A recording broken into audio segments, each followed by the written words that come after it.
This is a presentation on assessing future information needs. This process shows how to prioritize informational decisions in order to determine what information is needed and when.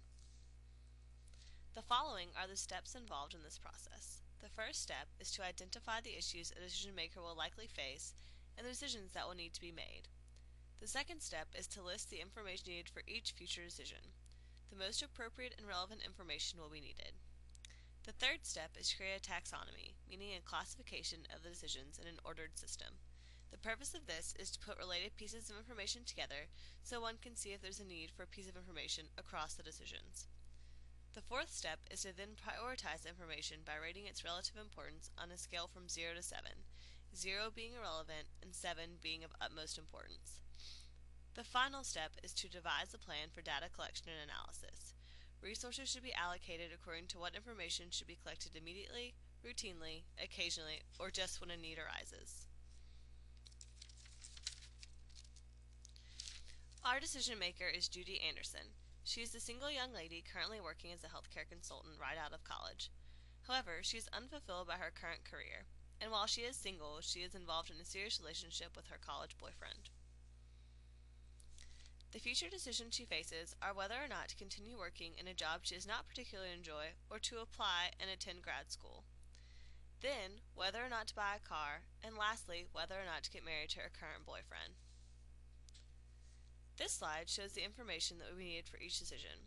For the career-related decision, Judy would need to know what schools she could get accepted to, what she plans to do in terms of furthering her career, where she plans to live, and how much going back to school would cost.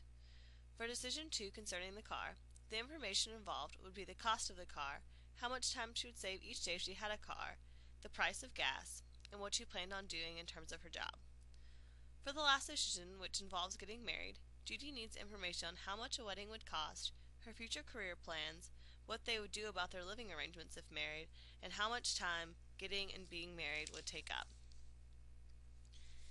After listing those informational factors, the information was aggregated in the following 6 categories: school acceptances, future career goals, location, cost, time, and gas prices were formed. This table shows the ratings of relative importance of each category as it pertains to each decision. Both Judy, whose ratings are shown in yellow, and an external expert, whose are shown in blue, rated on a scale of 0 to 7, once again 0 being irrelevant and 7 being very important for each category. Then, the average and range, which is the difference between the highest and lowest ranking, were calculated for each category. Using these results, the information categories can then be classified by priority level. Using the average and range, information can be classified as essential, rapid collection, periodic collection, or low priority. Essential information being important to all issues and should be collected as soon as possible. Rapid collection being important to most issues and should be collected soon. Periodic being important to some issues and should be collected as needed, and low priority items being irrelevant and should therefore be ignored.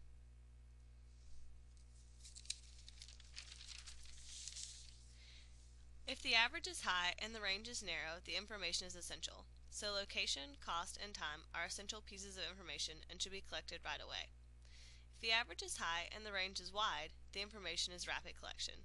So career information is fairly important and should be collected soon. If the average is low and the range is narrow, it is periodic collection information. And if the average is low and the range is wide, it is low priority information, meaning school acceptances and gas prices are irrelevant and should be ignored. As for the discussion and introspection of this process, advantages and disadvantages arose. In terms of the pros of the process, by focusing on future needs, the possibility of identifying information that is no longer needed is very reduced. Also, because this is a decision-driven methodology, the chances of collecting data that may not be used is also reduced. Furthermore, the expert opinion makes the results more accurate, and because information is prioritized, it can be determined what information is necessary and when to collect it. Also, relative importance of various categories is determined to help distinguish between what's really needed and what is wanted.